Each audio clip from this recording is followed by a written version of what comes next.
What is up, everyone? Welcome back to Homie and the Dude. You are here for another episode of the Sky Realm.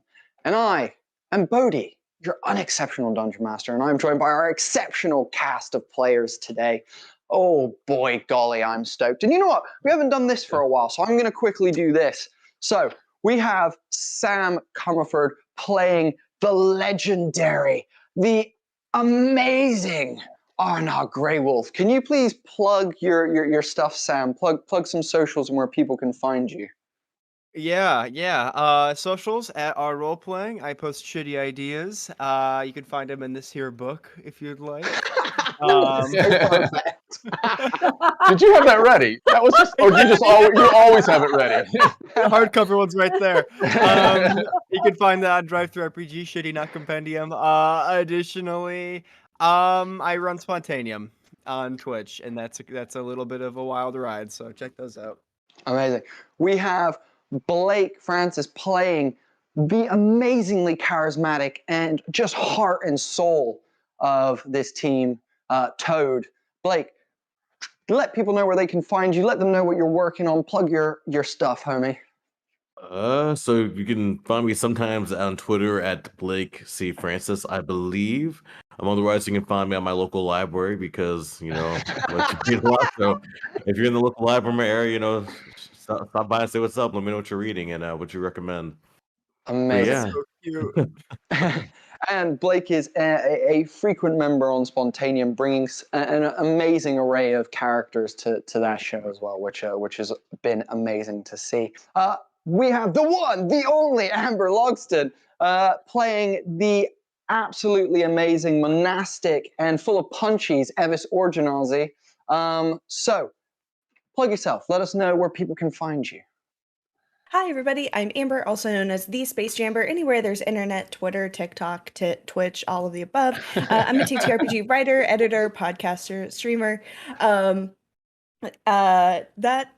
just out here. But by the time this airs, I don't know what particular streams I'm going to be a part of, but what I will point you towards are the zine with Girls Run These Worlds, focus on legacies, zine 2. I'm writing an NPC compatible with Pathfinder 2nd edition that is all about the experience of living as somebody with an invisible disability. And then I am a member of the creative team for Monster Space, A Guide to Friend Them, which is a Pathfinder 2e beast mode compendium, and I'm writing the Gator Folk ancestry so that you too can harness the power of Florida Man and all the magics within, and play a gator in Pathfinder. And who doesn't want to be that? So really excited for those projects. That's awesome. That's super awesome. And finally, but in no way least, we have our two in the other corner. We have Tom and Tracy. We have Tom playing the naive, the whimsical, but also the determined Sir Geos Shelby. And Tom, do you wanna drop our stuff quickly? Sure. So I am half of the Homie and the Dude team, the older and a little bit more senile half, but I'm doing my best. We have a few things going on. We are at homieandthedude.com on our website, but at Homie and the Dude everywhere else on all socials. What do we have going on that's sort of timely right now? Our Discord is popping off. We're about 700 people in our Discord. Yahoo! Our newsletter's got over 1,400 people in it. Come and sign up to our newsletter if you want fun, new stuff. We also just started another stream called Avatar Legends: The Last Breath, which has been good fun as well. So yeah, come check us out. That was a good one. And T, we have Tracy the mum. We have Tracy the mum of Homie and the Dude. Shout your social. Playing the incredibly passionate, the full of complex emotions and covered in fur, Blanco Montagna. Yeah, I can be reached at Facebook.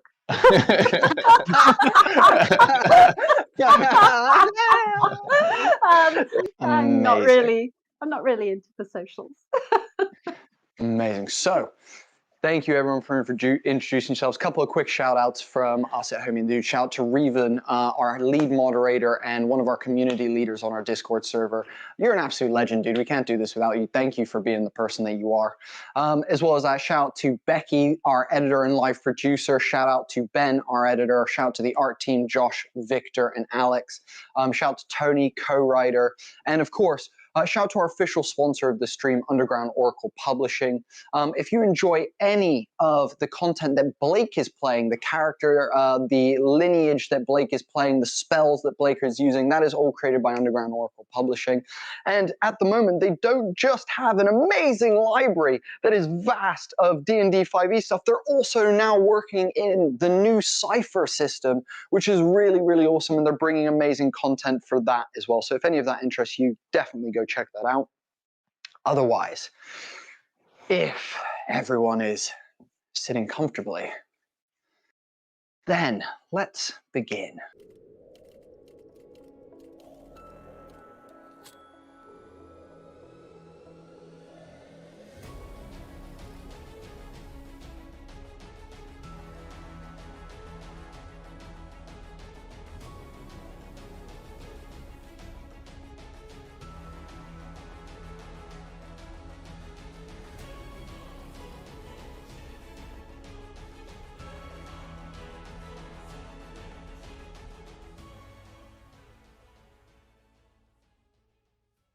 So, a little recap. Our party orchestrated a daring, a valiant, and a wild heist and prison break combination all at the same time. That's right, both of them at the same time. Has it ever been done before? I don't know, but it has been done by these guys. So, we had our team break off into two parties. Half of the team broken through the roof of the Uptown Imperial water reservoir. They went in and they heisted a absolute metric butt ton. I believe that's the correct measurement of how much water they got from this reservoir. Water being a hot commodity here in the world of the Skyrim, especially crystal clear water as well. Then the basement team came up through the sewers into the basement prison area of the reservoir and broke out a young half-elf gentleman who was being framed, who was being falsely accused of crimes simply to enact a curfew upon a city. They broke him out and were able to escape with him as well. He's called Barnaby. The team then began making their way to their rendezvous point. But little did they know and found out from a close ally of theirs that the rendezvous point, the mafia bathhouse that they were going to, had been raided by the Imperial guards. The Don had been captured, his right hand had been killed, and Constantine, his left hand, had managed to escape. He informed the players that the Don had a message for them. He said that a person named Porthos had come to them recently saying that he had the second 40 stone and that it hadn't been destroyed and that he'd hidden it. They didn't believe him at the time. However, with the inciting incidents happening, the Don believed this information was important to be passed. The last thing that they saw of this gentleman was that he was being captured and taken by the Nadian Thieves Guild to the fence in the Red Light District. Upon hearing this information, the team changed the rendezvous location to Sheer Horniness, the Horns, Nails, and Hoofs salon in downtown, where Toad and Arnar have their detective agency out of the back of. As the party gathered here, they all kind of arrived at the same time and were kind of about to get into conversation. We kind of ended last session. So, we're going to pick up our story 3 days after the heist. Much has changed across the city. Debris lies thrown across the place. Torched buildings lie in rubble. And the amount of guards across the city has almost tripled. The people are being dealt with very harshly. And as our camera pans down into the streets, we can see the guards shoving someone over. Come on, keep moving, you. Oh, sorry, I'm trying. And he picks up a bag of grain as he continues moving through the streets. A new atmosphere across the city. One of quiet fear and tension. As the streets are being cleaned by guards, as well as policed strictly, our team are elsewhere. We cut back to the night of the heist. And we find our team gathered in sheer horniness, out of breath that they've all arrived, with a very different atmosphere of panic and chaos going on in the city as rebellion rips across the city. Arnar, Blanco, we're all here. We're all here. How did you do? Barnaby. That's Barnaby. Is that Barnaby? He's fine. He's currently still asleep from the sleep spell, like laid in one of the chairs that is used for the salon. He's fine. He looks. He's alive. He's a little indisposed at the moment, but really we have Blanco to thank for our quick exit. Blanco. Ah. We had, I mean, everyone. It was Evis, Toad. It was chaos up top. I don't know how it was down there, but it was absolute chaos. I felt like we were going to drown for a second. It's thanks to Aronar's clever plannings. And just like that, he created a decoy. Like I was in one of the horses, like going in for Troy, and created a wooden structure around me that hid me. It was quite brilliant. It was very creative. Ulfr steps forward. I've heard the great tale of Troy down on the land realm below. What a great tale that was of the wooden horse filled with goblins that took over that city. Just one of my favorites, I must admit.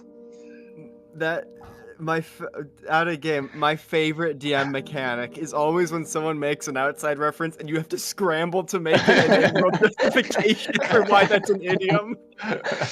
And Ulfr's like, okay, well, I can clearly see that we got Barnaby, but did we manage to get the water as well? We did. We got a lot of water. We got both bags, both sacks are full of water, and I start reaching back into my behind my shell, and I pull out one of the sacks of water holding, and I just hold it out, and I put it down on the ground. But it is as much as you can tell, it is absolutely stretched. At this moment, Imani kind of looks at the group and she goes, the city is a shit show. What we started has spiked, I guess what we can call the third rebellion at this point. People are rushing the Uptown Reservoir as water's leaking out of the front door, and people are on the ground drinking. It's crazy. You won't believe what I've seen. I'm not sure, but tomorrow this is going to be bad. Imani. Yes. We did it. It was against the odds. I don't know how anyone else was feeling, but it was against the odds that we all made it out of there, and we did it. We're all standing here right now. We completed an incredible adventure. We did that. Well, we did. With what's happened since then, Gio, I'm like, the water was for the dawn so that it could be dispersed to the people. I have a couple of contacts that I could possibly get the water to in the coming days, especially because it's likely to be, as it was the first two times, the Imperials will impose curfews and stricter rules, and let's just hope they don't starve us like the first time. But if we at least have this extra water, then maybe it can be given to the people in secret or something like that. Yeah. I just want to. I don't know if this is a time, but Toad and Evis, this might not be the time. I just want to tell you, I'm sorry about what happened on the roof, and we're here. We're back here now. What do you have to be sorry for? You saved us. Yeah, but I almost didn't. I almost went the wrong direction, and I was almost the one that didn't make it, I think. I just want to thank you. I know. I just want to thank you. I appreciate the I appreciate the thanks, and I appreciate the apology, because I know it takes a lot, and it takes a lot of character to be able to do that. But instead of dwelling on the could've, would've, should've from the past, we should be grateful and jubilant that we're here, alive, and meeting right now. Yeah. Evis, We did it. as you say this, something in the back of your head suddenly starts making a bit of noise, and you hear...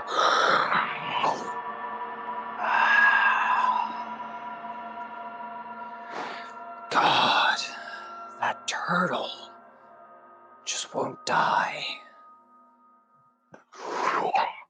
As the voice disappears again from your head, you recognize it as the voice of the person that you met when the battle on the Sky Zephyrs went down with the freebooter pirates.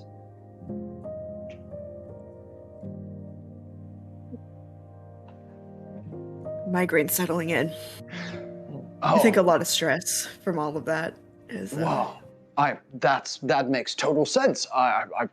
Maybe we should all. I'm not sure what should we do. What's the plan? If the Dawn has been taken and the bathhouse is gone, if the guards are going to run the streets, they're going to be looking for people to blame, people to take in. Anyone got any ideas? For me, our concern, we also have Barnaby. We must disguise, or we need to get him out of here as well. We did get some information, and I don't know how urgent it is, but we might have some additional knowledge about who was it? Toad, it seemed like you knew him. It was what was his name? Constantine. Yeah, and he said something about the Dawn. I think we screwed up. I think we didn't tell the Dawn, and they got the Dawn. I don't know if we should have told them or not. I don't know if it would have mattered, and I'm sorry, Evis, for continuing to go back and forth, but they have the Dawn as well. So, apologies, Arnar. Sorry, you go. You speak. Go for it.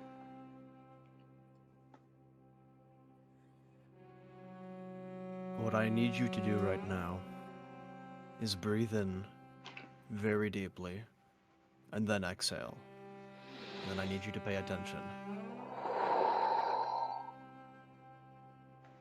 Was that just for me? Anyone who wants to. Oh, for a second. Yeah, it's good. What we have accomplished was against all odds. You are correct. And it is something we should be proud of. However, the life of a revolutionary very rarely gets to revel in success. We cannot let our pride in this moment cloud our judgment. We must be very careful on what we do next. This does not mean we give in to fear. We simply need to take a step back and analyze things from the most logical standpoint. I understand that you may be apologetic for something that happened during the heist, or if you are regretful of something, but there are some things that we do not know at the time, and we cannot change the past. We simply must play the cards we are dealt. Very well. I was actually going to say the same thing. I was definitely going to say the same thing. That's exactly right. At that moment, you hear like the shaking of like a metal tray with teacups, kind of like behind you guys, off in the distance. And this is Karana, the owner of Sheer Horniness, the blind woman that lives with R&R and Toda. She's shaking in. She's like, "Hey everyone, I brought tea out. I thought it could help with the moment." And like shakily kind of lifts the tray of tea that is like clearly spilling like all over the place. R&R's gonna take the tray very gently. Be like, "Thank you. I can distribute the tea. I appreciate your hospitality." Thank you. Gracias. Karana kind of shuffles in and like grabs like R&R's like upper thigh and kind of just like hugs in and is like, "So, what are we all talking about?"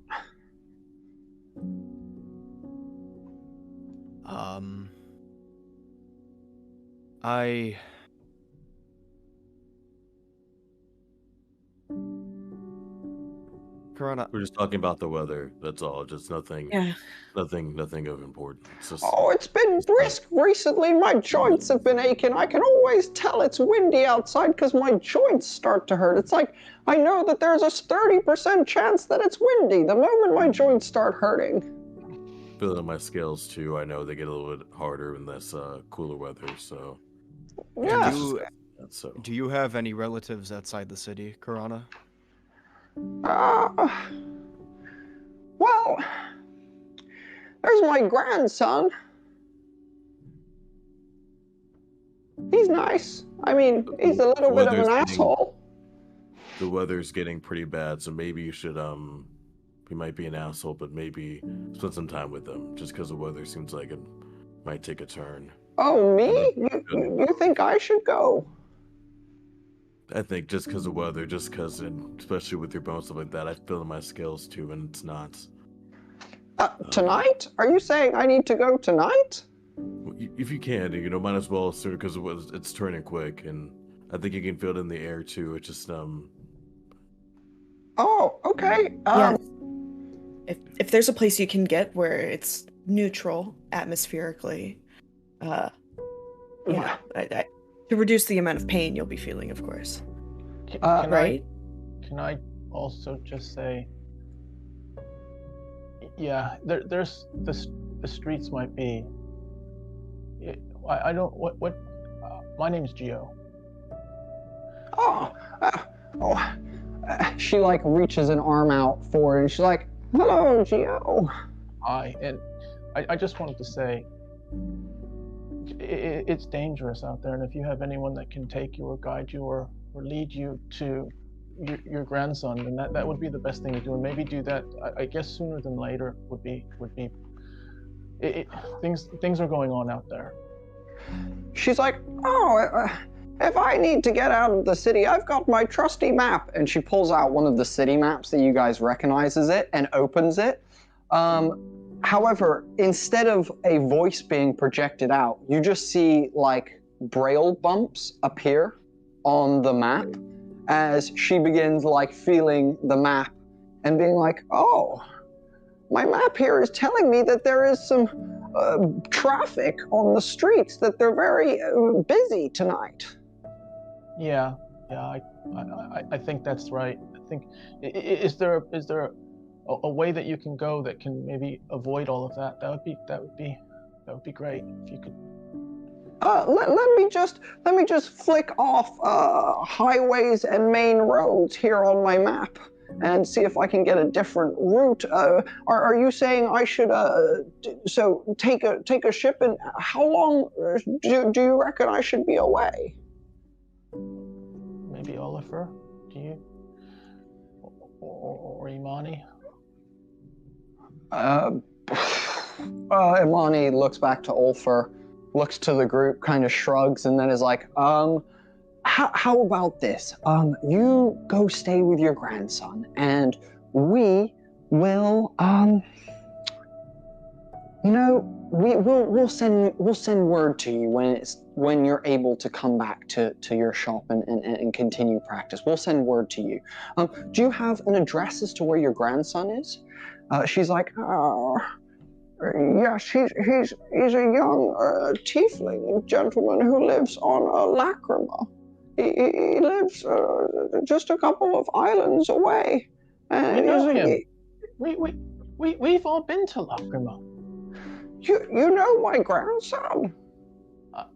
I mean, we did see a tiefling, a young tiefling boy.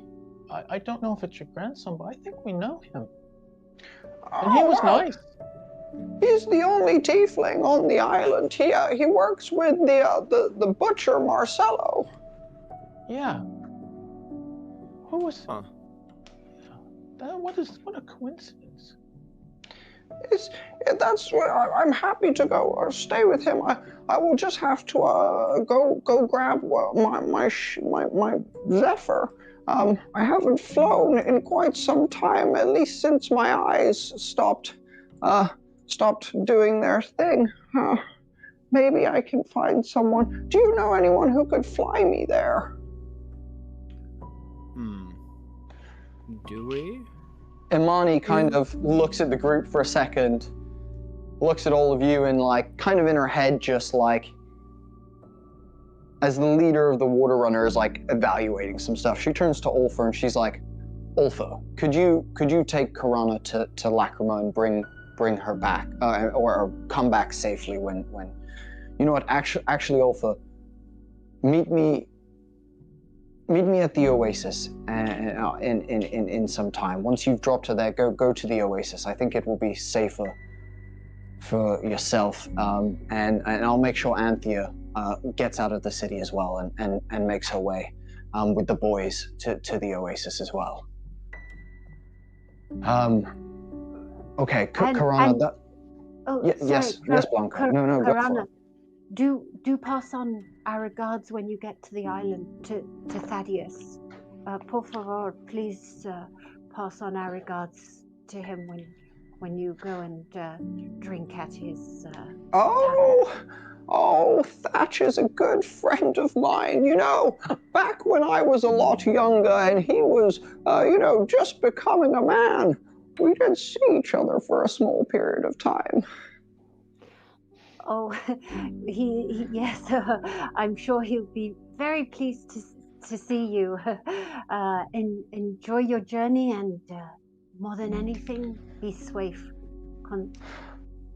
Of course, and she turns and Ulfer like goes and like grips her arm and like puts it around his and kind of like leads her out and goes, okay, Karana, where is your house? Where do I need to take you so we can get some of your things before we make our way to the port? And kind of leads her out of the shop. Toad's gonna fly over and give her a hug before she goes. So Toad's gonna give her a quick hug before she goes. She's gonna fly over and just kind of. Oh, is that you, Toad? Whose scales would they be? Oh, so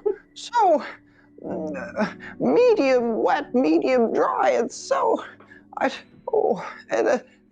Toad, I'm going to miss you very much, and make sure that she leans in.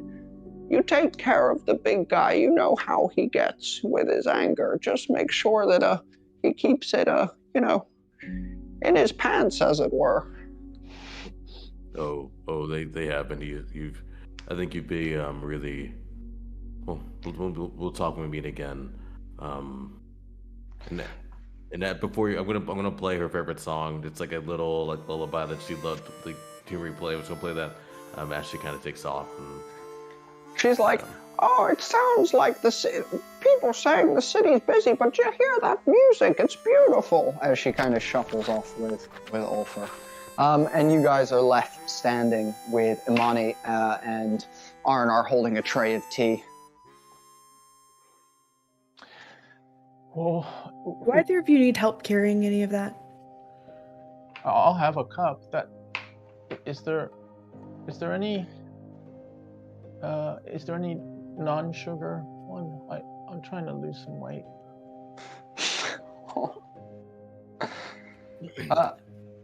You taste it, and it's like jasmine tea. It's just like herbal tea. This one's mine. I like this one. Okay. Imani looks to you and goes, what did Constantine say to you? What did he say exactly? I have a recollection of some of it. Evis, do you remember? What do you remember of it? The fight? No, the information. I think he said something about okay, how do I say this so I don't sound... We've just been going through so much that it's hard to keep track of what's up, what's down. Yeah. No, the bit about where the Dawn got captured, and then right.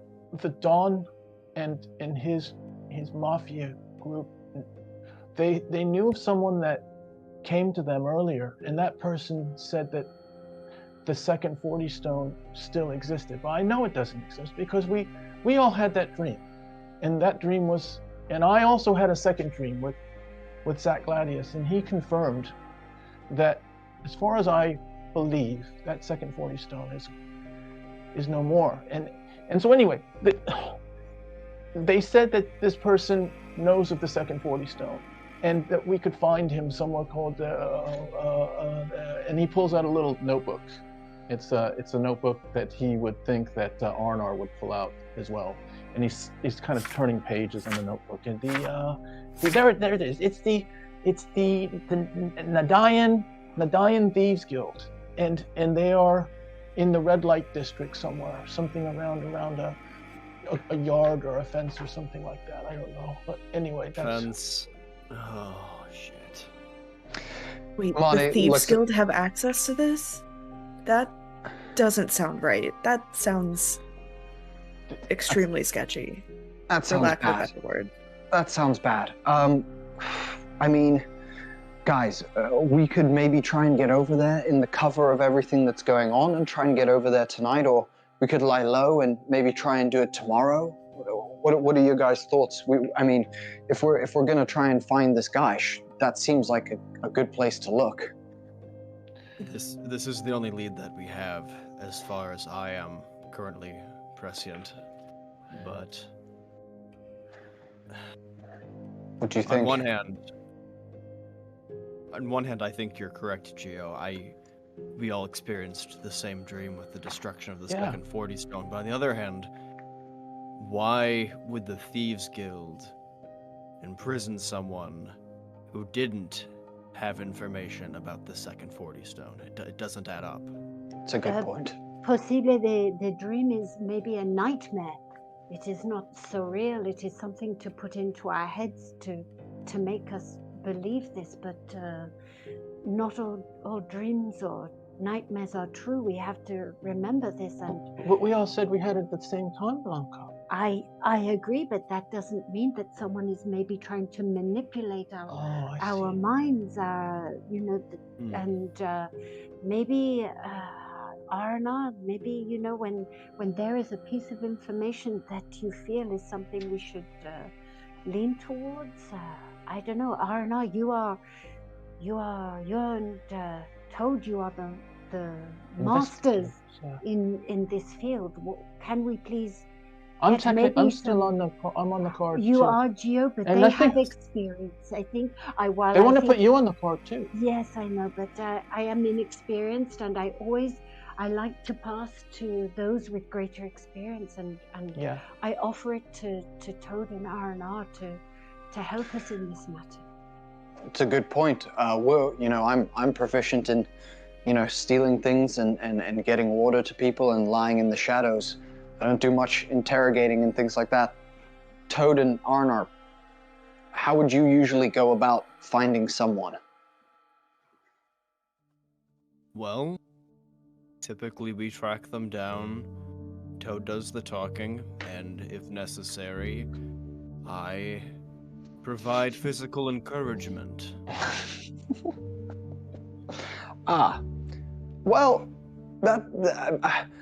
let me just say this. As someone who has at times dealt with the Nadian, I know that it's said that the person who runs the fence can be very dangerous. So let's be cautious if we end up dealing with anything like that.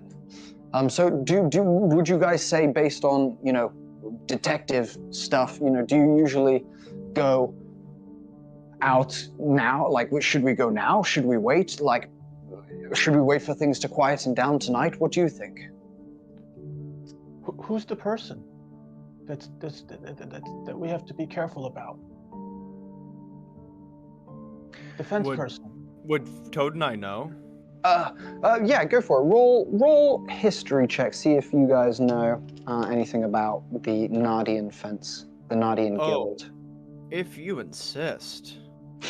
Oh, new dice animation. Nat 20 to 26. Dang. Oh shit! Bada bing. Goodness. Fuck's sake. Here we go. So, R&R would, you guys have actually dealt with the Nadian once, because there was once a very valuable jewel that was stolen from a museum in Uptown. And you guys actually went on this long, like, drawn out thing that you had to actually, go to the fence. You had to then do something for them that required you going into the sewers and dealing with those, gelatinous cubes with skeletons in them. You guys, managed to deal with that and retrieve an item that then meant that they were able to sort you out with this gem for a fair price. You guys probably have actually spoken to the leader of the guild, the fence, once before. Fun. You guys would know that her name is Usha, and that Usha is not one to be trifled with at all. I'm just going to pop her art up on screen so you guys can see what Usha looks like. Oh, very Spirited Away kind Thank of you. vibes. Yeah. And so Usha is this tiny little goblin lady that drives a very hard bargain. She kind of works within the depths of this fence. She has her special back room, and she drives a very hard bargain. She doesn't let you walk away without giving her something that means something to you. She is very, very persuasive. And something that you both know from being in the building is that she has very strong psychic powers. Some would even say telepathically so. And What was that would be it. What was this person's name? Do we know them?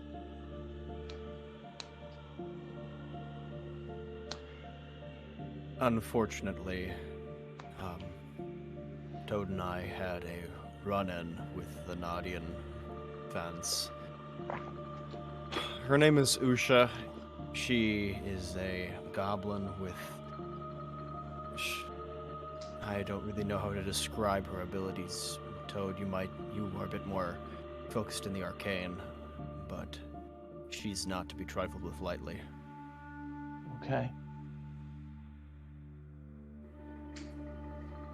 Have you got any kind of idea, Toad, on what her abilities are like? I've dealt with them a little bit, but I've not really met Usha, as you call her, herself. Not much. I mean, more just mental assaults, like psychic, I guess you could say.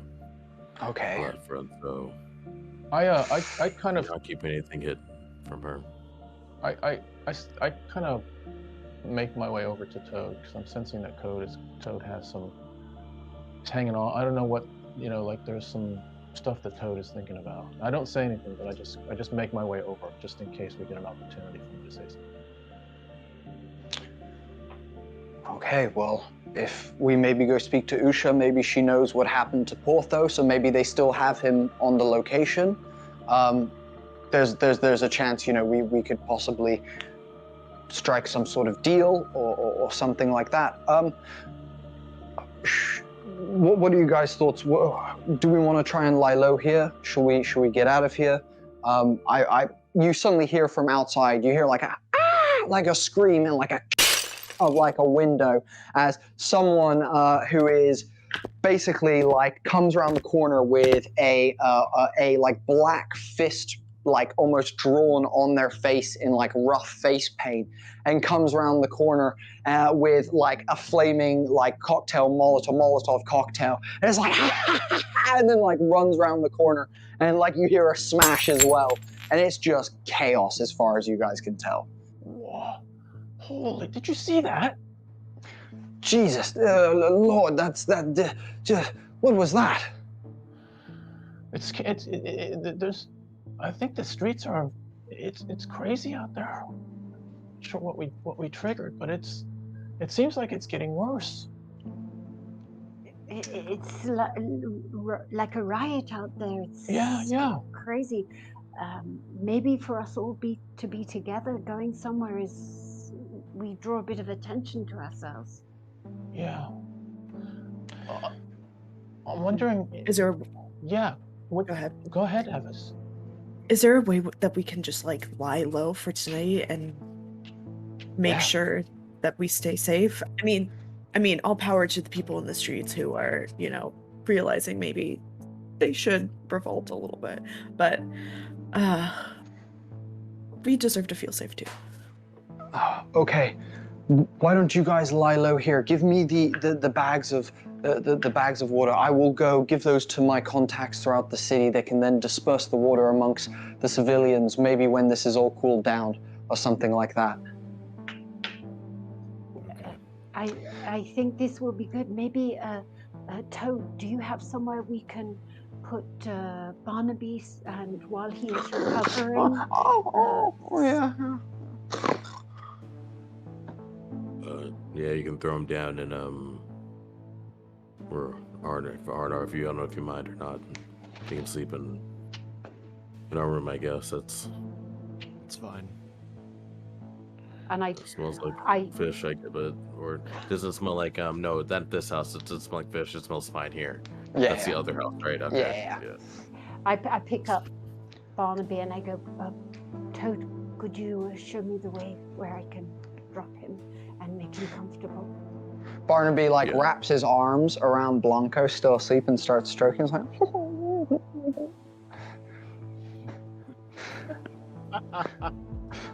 as this happens, and Imani takes the bags of holding, turns to leave, and runs out and disappears in amongst the chaos of the streets.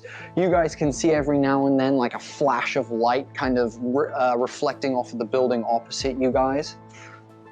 We're gonna fast forward quickly to the day after the heist. And we're gonna cut to an alleyway that you guys, that I described last session.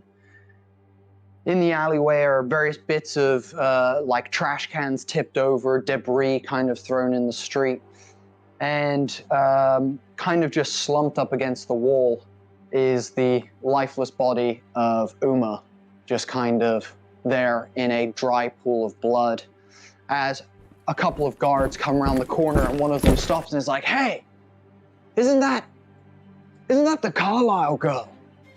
One of the other guards is like, "Oh shit, it is." They come close and they're like, "Yo, get Jerry, tell him to come here."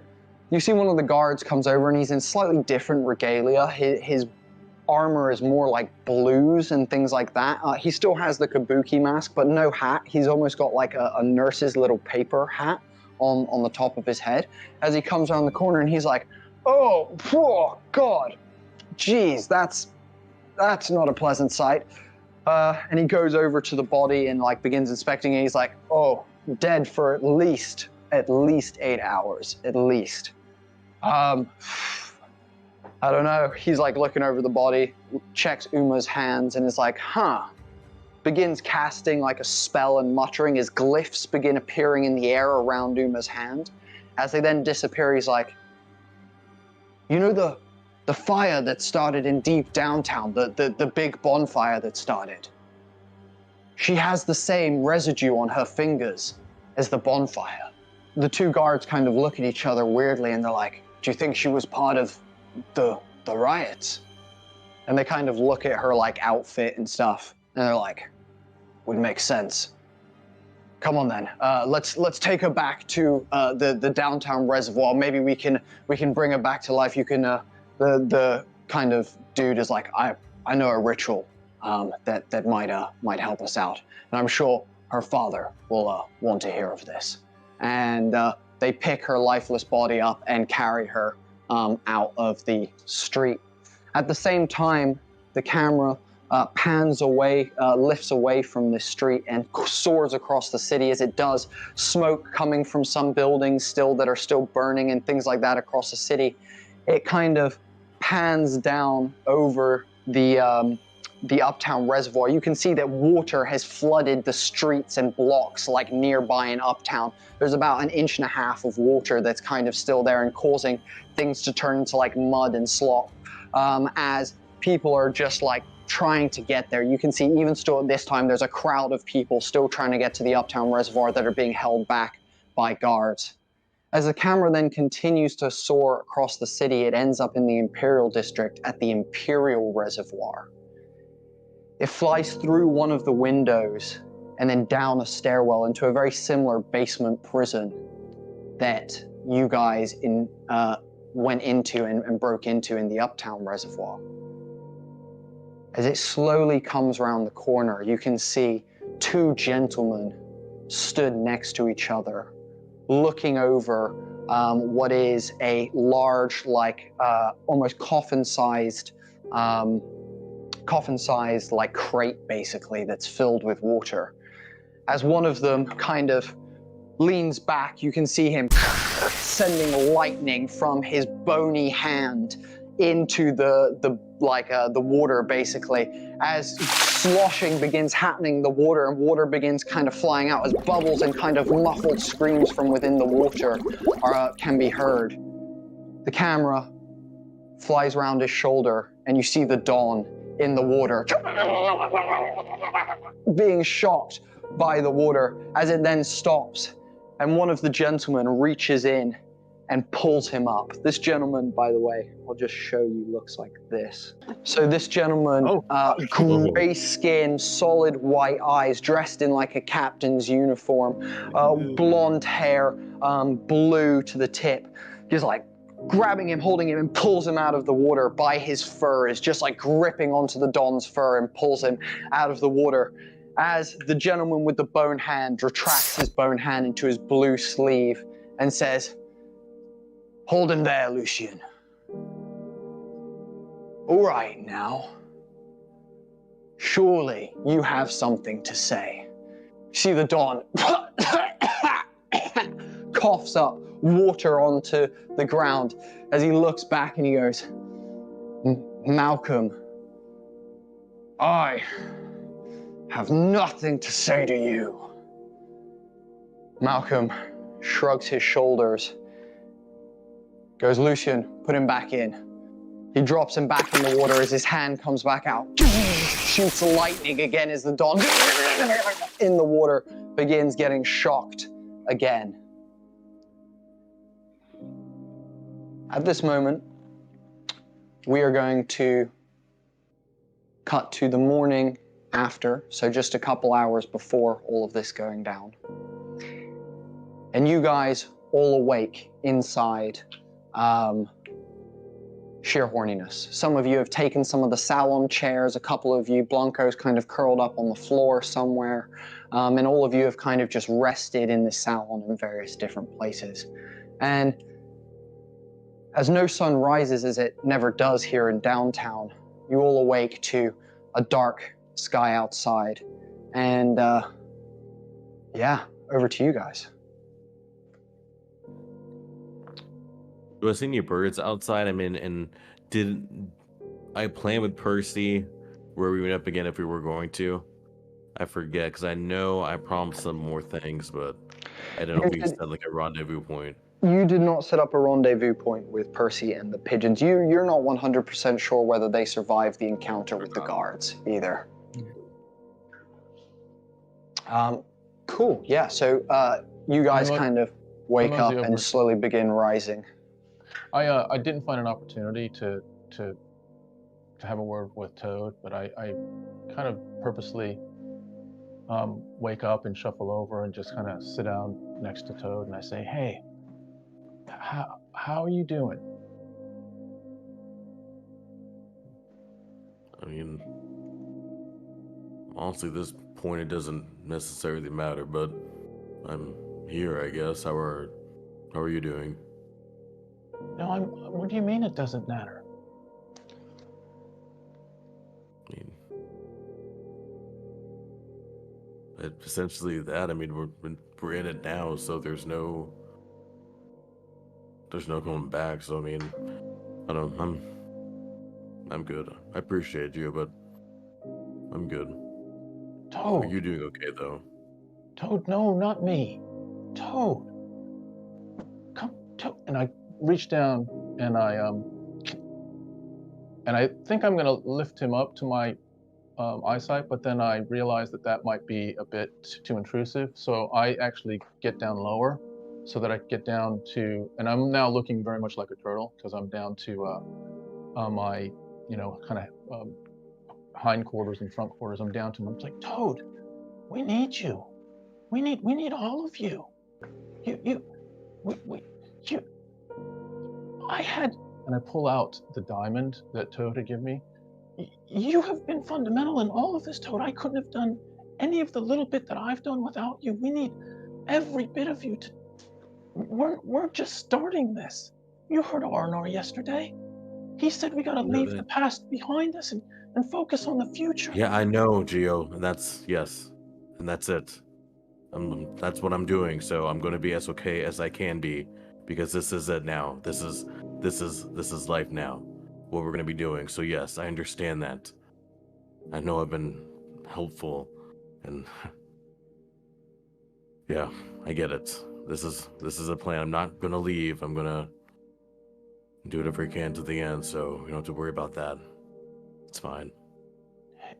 Hey, Toad. And I might be exploring too much, but you know how I've talked to you about, things that are important to me, things that are deeper for me, like how my brother treated me and how my father thinks of me, and just stuff that's really, really deep inside there. If you ever want to share anything with me, just know that I would hold whatever you wanted to share, if you ever did, close to my heart, and you have that. You have my ear always. I know, Gio, and I like I said, I do appreciate that. And I think you've already, I don't know, I think you already heard it when in music. I know it's gonna sound corny, but that's where my heart is. So you've already heard. There's nothing I can't hide in the song. So yeah, I look forward to us. Just that day is gonna come where we will absolutely. You being in the front of us as the green jalapenos, and us being in front of a crowd, and them. Do you remember that on the street, Toad? That was the best thing. That was one of the highlights of my life. I've never had that in my life, where someone's cheering for me, and you were right in front of us all, and you were leading us all. And I just love that. I can't wait for us to do that again. The good dream. So Gio realizes he's just not the one to really help Toad right now. He sees that Toad is holding a very heavy burden, and he doesn't have the key to unlock that burden right now. He just kind of lowers his head and says, "Okay, well, I'm gonna start getting ready, Toad." Me too. Oh, here, you might need the diamond's probably finished, so I'm not sure. I'm gonna give you the other diamond. Nice. Because who knows we're gonna need it, so it's gonna take out the other diamond. Are you sure, Toad? I know how. I was gonna give you that one back, but if you're sure, I'll take it. I mean, that diamond's now. I imagine when you use it like that, it turns back into like just like dirt or whatever, just like turns back into like a rock after you use a Groovify. So like it's fine. I mean, yeah. Just a diamond. You guys all kind of hear them. Go for it, Sam. I just wanted to talk to Blanco real quick. Yeah, go for it. I think R&R, just as things are being prepared and whatnot, kind of puts a hand on Blanco's shoulder and says, "You did good yesterday. I appreciated your backup." You know, there are times when the word good does not feel so good. I have had a night to think on what I did. We rescued Barnaby, but at what cost? You know, people talk about an eye for an eye, a tooth for a tooth, but I wanted to protect you. I wanted to save Barnaby, but you know, inside, when I'm in the moment, I just wanted to help, and I sit on these things. I dwell at night, and for me, there is always this conflict. It takes me back, and I have great conflict when killing is involved, and I have this inner burning from my past where there is so much anger, and in those moments it comes out. Yet when I then step back for a moment and I have the night to dwell, I think the word good does not resonate with me this morning. But I appreciate that R&R. For me, I hope that I can look back on it and know that I protected you, and we rescued Barnaby, but the cost for me in my heart has been great. So please forgive me if this morning I am quiet and I take a step aside for a moment, because for me, I need time to reconcile what happened yesterday. But thank you. What would you do if you could guarantee your vengeance, your justice? What cost would you be willing to pay? At this moment, R&R, I have been thinking, and killing yesterday, killing is now not the retribution that I seek. It has always been what I want. Now my retribution shall be putting the good name of Conthor there, and I am hoping that I have spoken with Toad, and I wish to make a song, and this song will be putting Conthor and my family, and that will be in the head of the person who killed my master. Because by killing another person in my master's honor is not the way to go. But having my master's name on everybody's lips, having their name in their heads, the song, this beautiful way of remembering him, maybe possibly not just solamente here, but maybe in future generations, this song will live on as a song to remind people that retribution isn't killing, but it is about having a person's name go forward through time. That is a beautiful sentiment, but with the situation we are currently in, optimism is not a luxury we can afford. These people who stand in the way of our justice need to be put down in one way or another, and if songs are sung about us in the future that expunge our deeds, so be it. But we must take upon the burden of exterminating those who would dare stand in the way of our justice. I feel that extermination leads to hatred. You look over the wars that have happened, the great split. I feel this was caused by hatred. The hatred of others by not giving water to them. these are things that hatred is a bad thing. And I feel that we can possibly do this without killing many, if we can get through this where we are clever as a team. I feel we are a very strong team. I feel there is ways of having justice without killing. But can I just chime in? Oh, go for it. Go on. I was going to say, can I just chime in and just above table, I just want to ask. So is Blanco's mindset now changed from, you know, hunting this person down to now their mindset has changed? Is that where you're at? Yeah, Blanco's like, he feels so sick about having sort of killed these people. Like, and he's been sort of like going through this journey. If you remember, he's sort of like had this thing where he's done something and not felt great. And this killing of all these people is just like, he's realizing that an eye for an eye, a tooth for a tooth is not how life should be led.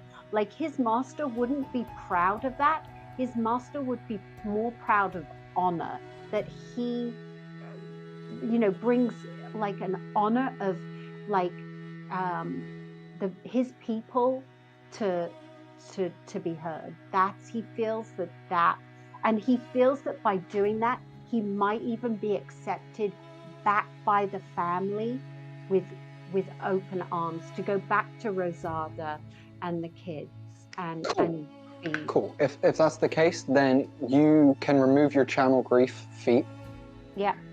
You can also give yourself a -3 to any attack roll that you do going forward. Whoa, dude, hatred is a good business. Can I say that well, was a fucking I was beautiful about to scene, chime though. in. That was. I'm not done. Okay. I ain't done. Yeah, cool. Okay. Cool. I didn't hear no bell. So we can amend that after the episode or where, but yeah, we'll make sure that that's implemented going forward as well. I haven't said that I don't have grief, because grief takes many forms, but yeah, I'm happy to remove it. Channeling it and using it for combat though is no longer something that you're going to want to do. Thank cool. you. No, of course. Cool. Continue. Sorry, Sam. No worries. R&R sort of snorts almost dismissively and says, "You're wrong. Hate is a tool. In this fractured world, the most effective fuel is spite.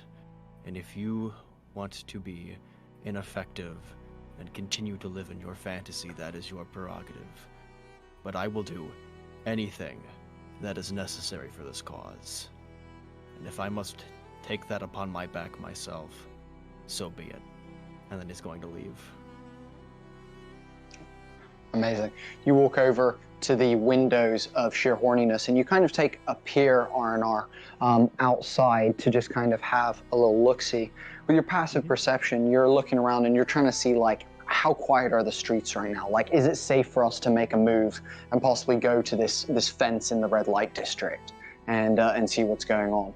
As far as you're aware, the streets are pretty quiet, though, you know, you can see that, like, just looking out the window, the building across from you that was a shop that was, like, very prosperous, yesterday has been looted and completely destroyed in the night.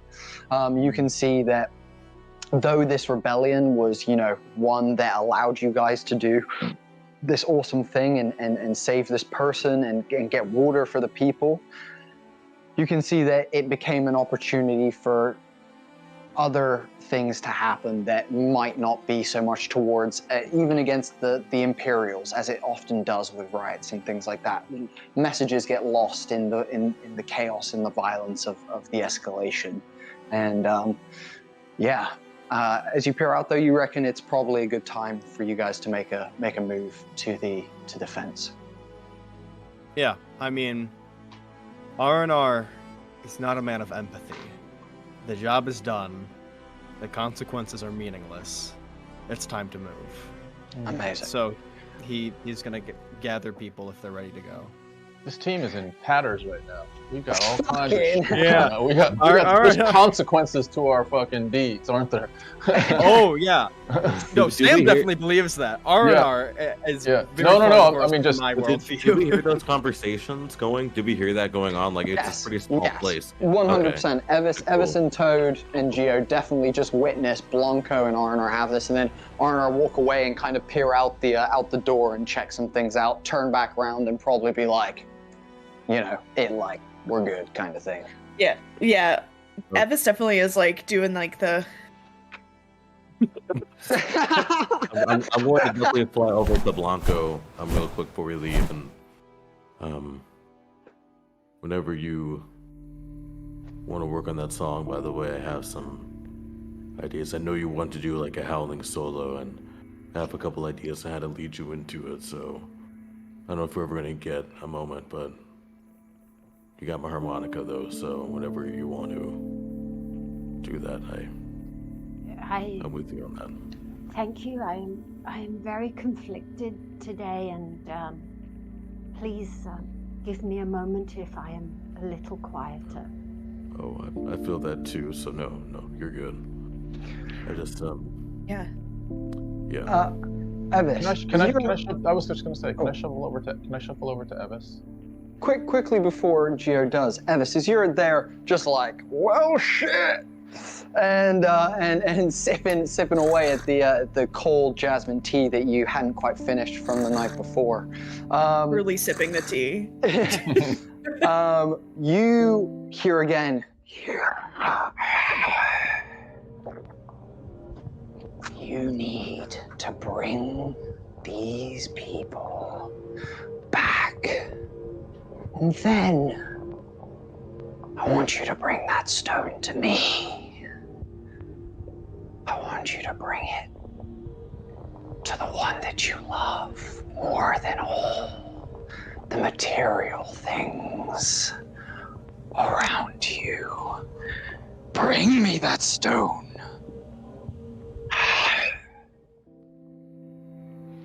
Amber is having flashbacks to the witch in Into the Woods, where she's like, just constantly reminding that, hey, midnight's coming up. Exactly. But and I do go over to Evis and just noticing what went down with Arnor and Blanco and Toad and Blanco and me and Toad, and I just say, hey Evis, it feels like They're like, oh, go ahead. yeah, what's this doing to us? They're like sipping the tea with one hand and then like rubbing their temple with another, and you could probably surmise that like it's probably like a stress headache settling in. There's so much going on, not enough time to rest in between moments of these whatever, but yeah, they're just like, grab my prop. I just like, I don't know what to make of this, honestly. I'm not sure really which way to pull or which way to go, but we need to stick together. Period. Regardless. Geo again just feels like there's just this is a team in turmoil, and when Arnor says it's time to go, Geo steps forward and says, we can't go like this. We're not a team right now. We can't make it if we're not a team. Can you feel what I'm feeling? This feels We need different. to go to group therapy. I don't know what that means, but I'm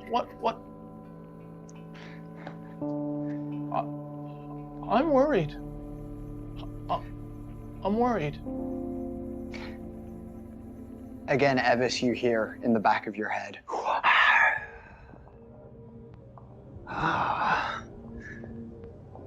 This turtle might actually serve a purpose. Hopefully, his whimpering brings this group of useless people back together. Because God knows without them, you are too weak to accomplish this task on your own. In the like Shadow Realm version of Evis, they just throw up both middle fingers, like, all right. In your head, like one of these. Beautiful. I love it. I love it. Like why if yeah, and they in this Shadow Realm version, they're just like, why even approach me to do this task if you think I'm too incompetent enough to perform it? At this moment, Blanco steps forward and he goes, "Perdona-me, Gio. At no point have I ever said that I am not part of this team. I am here to be with you all. It is just the way I handle myself. In the future will change, but I am here for you. I am here for you, Arna, for you, Toad, for you, Avis. I am here. But I feel a weight has lifted from my shoulders from my actions I have taken. And I point out to you, Arna, when you came close to the person who had taken your words, had stolen your words, was it beating them that gave you great pleasure and power? You took away his power, not by beating him.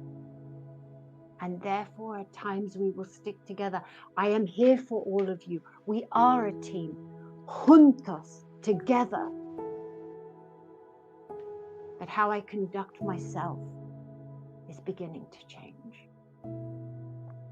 And Blanco steps back and sits down and realizes that he has brought like a huge change on him, like with himself, but hopes the group doesn't think that he isn't there for them, but just knows that he is now changed. That feeling of hate towards one person is not so great. It's about being a team now. You guys all stand looking at each other as Evis goes to say something. Yeah, I mean, you're right, Blanco, 100%. We've only been together weeks at this point. I mean, we still have so much to learn about each other, to understand each other's, the unique ways in which we work independently and together. There's no way in just a matter of weeks that we can be intimately entwined with virtual strangers without there being bumps along the way. Yeah. Is there some kind of like ibuprofen or something? I just have this killer headache settling in. Just I'm gonna cast Heavenly Visions. I'm just gonna play like a little, just like a tune, one that they probably like, and just do that to kind of not Heavenly Visions, Celestial Rain. So I can do Nice. 2d4 health. And so yeah, so Can I little rain start? kind of sprinkles over Evis, like a little golden like cloud appears and kind of just rains down, and you just feel a little comfort. can the rain be purple? Yes, it can. It definitely can. Hell yeah. Yeah, very princely. Evis, as you look to Toad, your eyes cross one of the mirrors of one of the salon chairs across the way from you. And you see yourself for a second in this rain, emanating a like dark haze from yourself that seems to be causing the rain to kind of like, not like in the mirror, look like it's not hitting you. Though you can feel it hitting you and the effects take full, it works perfectly fine. This dark haze that you see in the mirror is almost blocking this golden, this purple rain from you as you're just sweep past the mirror and see that. Amazing. So, as you guys Clock that, but don't know how to interpret it. Beautiful. As you guys go to continue, kind of moving forward, and you make your way out into the street, we're gonna fast forward again a couple of hours on this day after the heist, back into this Imperial reservoir, into the basement again. And you see the gentleman that I've got on screen, Malcolm, stood there as Lucian just kind of lowers the body of the Don onto a table, as almost like burn smoke kind of comes off his body. Lucian turns to Malcolm and says, well, he's not going to say anything, and until he's conscious again, there's not much point of us doing anything. Malcolm looks over his shoulder. Well, forget torture. It seems that he is a sealed box. Let's at least make an example of him in front of the people. Send this vermin back to the 9 hells from which he came. At this moment, there's a knock on the door. As the metal door to the room opens, and a guard walks in and goes, hello, Warden, and Sir Malcolm, he bows. News. We found your daughter in downtown. We are reviving her at the moment and bringing her back round. But I have some bad news, sir. I'm sorry to tell you this, but it would seem that after some tests have been conducted, the residue on her hands look like she may have been the instigator of the main fire in deep downtown. You see Malcolm kind of shift his hands, and you hear the sound of bone fingers grinding against each other within his sleeves. As he grimaces, that girl has crossed the line for the last time. When she is back and with us, we shall make an example of her as well as the Dawn in front of the people. Rewind an hour or two to you guys making your way through the streets. Can everyone please give me a stealth check? Group stealth check. Okay. Gladly. Oh, maybe not. Oh, shit. Ooh, that's bad. Yeesh. Dang, that's bad. Nat 20 plus 3, 23. Dang, Everson Blanco, okay, but oof. Yeah, I truly pulled a Michael Jordan here with the number 23. Hey, Penguin. I got a dirty 20. Dirty 20. Okay. Overall, the group beats the odds. For your group score, you beat the odds, and you managed to make your way through downtown across the island. You can see over to about here. Hopefully, that will ping my little red ping right there, which is the red light district. This canopied area that is always illuminated by red lanterns. This part of the city is known for debauchery, gambling, sex, drugs, and a little bit of rock and roll, I imagine, as well. And as you guys are making your way across the city, what you are seeing is families trying to repair their homes that have been destroyed in these riots. You see dead bodies in the streets as you walk past. You can see mud and bins and trash everywhere. You also every now and then see large clusters of guards making their way through the city, battering folks that are in the way of them as they begin forming a foothold in downtown. As you guys make your way across the city, you come round a turn that R&R and Toad remember as being the area where the fence was. Can R&R please make me an investigation check? And can Toad also make an investigation check? Oh, an investigation check, you say? That's bad. Investigation check is what I'm Oh, looking that was for. almost an 18, apparently. 12. That's really not great. 12? Mine's even worse. investigation. That's gonna No. be a 6. Come on, you're our investigators. Oh. Distracted by the amount of just chaos and despair kind of around you, Arnar and Toad, you can't quite remember the exact building that it is. But as this is being said, a like tabaxi working person kind of rounds the corner in like a small leather mini skirt and small like leather bralette kind of thing, boob tube kind of situation, and comes around the corner kind of walking and sauntering. As she does, what you do notice with a 12 and your passive 18 R&R is tattooed on her forearm right here is this symbol. Oh, that's tight. You know exactly that that is the symbol of the Nadian Thieves Guild. You know that that is the classic knife and key that all the members of their guild have tattooed upon them.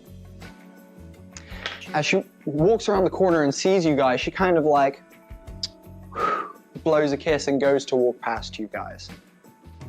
Do I? Oh, I forget if we established this. Do I know Thieves' Cant? I totally. I do. Yes. You I do. know Thieves' Right. Cant. Yes. I will leave that to you then. Toad, you notice it as she blows a kiss and goes to walk past. And I would probably, I assume, blowing a kiss back. I mean, so please can't. So how does this language go again? So are you trying to communicate with this person in sort of thieves-like conversation? Yeah, because I don't want it to be like on the opening. Yeah, because I feel like that'd be a bad way to. Yeah, so definitely going to Thieves' Camp. You slide over to this lady who blew a kiss at you, and you kind of blow a kiss back. She stops, turns, and looks at you and goes, "Hello there. Can I possibly be of service today?" Toad, you kind of slide up and you say the phrase that you were taught to say by a snitch within the guild that you used to gain entry to the fence originally. And you know that a code phrase is, "Nobody's here, nobody's around." So of course, somebody knows. Nobody's here, nobody's around, so of course, nobody knows. She looks at you for a second, goes, what can I do for a fellow guild member? Well, so what? Above table. So we're just trying to find this person, right? So that's the main thing we're doing. I mean, okay. Yeah, you at this point, I believe you're trying to find the fence building or an entrance so you can speak to Usha. We need to meet with Usha. Oh, well, you must be new to the city, then. How about this? For a gold piece, I'd be more than happy to tell you where you could find her. A gold piece or maybe a kiss. I mean, haven't you heard? A kiss from a toad can turn you into a queen. Can you please roll persuasion with advantage? Because that was smart as fuck. That was hilarious. Sorry. I love that. All I heard in my head was, "Baby, I can bear you to a kiss from a toad." That'd be 21. Oh, 21. Deal. 21, you see her, like, look Toad up and down, be like, "Well, you are very curvy." Pick Toad up and give him a big old fucking kiss right on the old Toad mouth. And I imagine Toad's getting in there with some of that Toad tongue and just giving her his high proficiency in seduction, which I imagine Toad, as the smooth character that he is, has with the ladies. Yeah, Arnar is just like, It's getting a kiss, but not like the full kiss, like not like the real thing, just like, like No there's like a emotions. real No, kiss, no, love. no Yeah, this one's just- emotions. Yeah, it's totally like a business transaction. There's no emotions here. I nudged Evis and I just point to Toad and I look at Evis and I'm like, But actually, there is like that sad kind of like wanting like a kiss like that to be real, like wanting to feel something like deeper. So there's like a sadness to it as well that he's feeling. So yeah. As she pulls Toad away and places him back on the ground, she's like, 3 doors down between the windows. You'll see it. Just knock. Yeah. Thank you. No. Thank you. That was on my bucket list and a first. You see her turn as her tabaxi tail, as she turns, tabaxi tail wraps around Toad's little head and it kind of like saunters off and like pulls off of Toad as she walks away. was that Toad's girlfriend, Evis? No.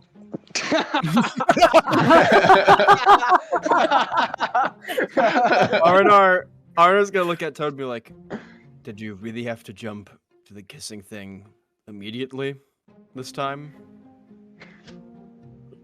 It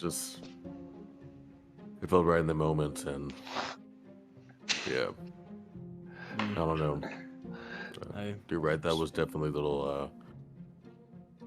That was definitely a little more rash. Probably need to be done, but it was cheaper, I suppose. As Toad kind of walks through a little bit of this red light, you can see that there's like some red lipstick on his little Toad face that's a little bit like a smudge. Oh, my goodness. I just would wipe it off and be like, yeah, just and kind of just question myself, like, what was I even doing there? Yeah. Like I said, I think it was out of just like a moment, just like almost like of loneliness, I guess, and just wanting to feel that connection. And it's not the best way to do it, but you know what? We're going with that. So God, I feel so bad for Toad too, working with R&R, who has no interest in dating at all, and it just probably is the only one who feels like this in the duo. Oh man. So as you guys round the corner and you see 3 doors, you can see that there's 2 like windows in which you would imagine workers of the night would dance promiscuously behind and try to allure customers into their spaces. And you see between 2 of these windows is a metal door with kind of like a slat across it, basically. Why are we stopping here, Toad? This is where we'd meet Usha. Okay. And I figure I know what not to do. I figure like I would kind of okay. Totally, you know it's the classic. Dun, dun, dun, dun, dun, dun. You know, kind of get up. The classic. And as you knock, the slat opens and goes, "All right then. Who are you?" The name is Toad, and I'm looking for Usha. You suddenly see his eyes kind of like flicker and kind of go a little bit cross-eyed for a second as he goes, "Oh, well, shit, the boss is telling me to let you in, so I think she's expecting you. Come on in, mate, come on in." And he slides the latchback open, opens the door, and steps aside. He's like, "Welcome, welcome, welcome. Oh, well," looks down at Toad very small, then Evis walks in, then R&R, then Geo, and then Blanco. He's like, "Aren't you a fucking circus? Jeez, what is this? What is going on with you lot then? Well, gee, come on in now, we're out of the cold." And he shuts the door, slides a bolt, and you can see that behind the door is like, shunk, shunk, shunk, and like locks it in big and tight. As you guys are then stood in this hallway. He's like, "Fuck, you guys don't smell too good either. Where have you been? It smells like you've been in the sewers or something." That's probably not important. We're just here to see Usha. Of course. And he like leans up against the wall. "That way to the end, into the room in the corner. You know, right down there. You can see the light. That one. Yeah, that one." Blanca's not too sure why, but since they've stepped into the building, The hair just there at the nape of his neck is beginning to sort of like prickle and stand on end. He is not sure why, but that is what's happening right now. And Geo clocked not that it will be a pattern, but try to remember the pattern of how the door was, all the different sliding awesome. and turning and all those things happened. The Awesome. series. Yeah. Cool. I would say when you go to make a history check, if for that, we'll do it with advantage, as you've mentioned that now. That's Okay. awesome. If you need to use it. As you guys kind of make your way forward, you turn into one room and you can see that there's like a bunch of dudes in black leather. There's like a couple of women as well in like this like black leather armor. They're all like kind of just lazing about this room, eating like what looks like these like hard shell, like almost like I don't even know how to describe it, like hard shells of some sort of, I don't know, bready substance. They have like then like ground meat and like chopped veggies with some sauce kind of on the top, and they're all just kind of eating them. And one of them's like, man, I freaking love when we get Thembador night, man. Thembador food is the best. I freaking love when we do Thembador night. Another one's like, you know, since joining the guild, I've been eating a lot better. I put on like a couple of pounds, you know? And as you guys continue past that room, you continue down the hallway and eventually arrive at the last room. As you do, this aroma of incense just hits you like that Naga Champa right in your nostrils, like straight up in there. And it is intense and sharp as you all simultaneously hear a voice in your head. And this voice says, hello, my dolls. Come on, don't be afraid. Come on, come into my room.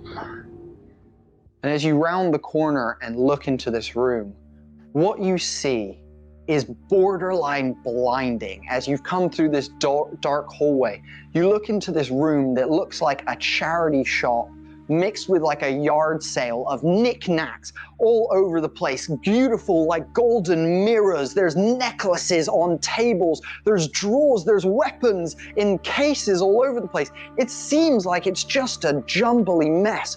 With then you've got these beautiful little canopies kind of hanging from the roof and giving it this kind of like billowy tent kind of effect to the room. And you can see that there's different aisles that kind of like almost like a little store that you're in kind of thing. And there's just crap everywhere, like absolutely everywhere. As you all step in,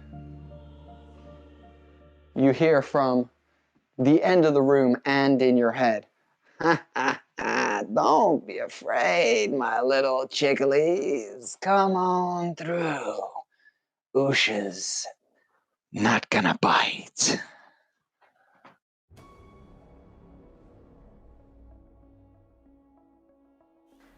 Thank you so much for watching this episode of the Sky Realm. We're really stoked you've joined us so far on this journey.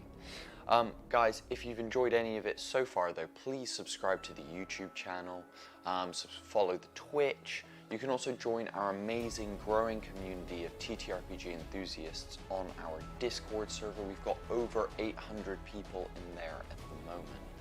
Now, if you guys didn't know, we ran a Kickstarter that was called Sky Zephyr very recently. We're hoping to have that supplement available to you guys ASAP on our website. So make sure you keep your eyes peeled for that. Otherwise, guys, excuse me, thank you for taking the time to join us today. We hope you have an absolutely amazing day. And we'll see you guys in the next episode.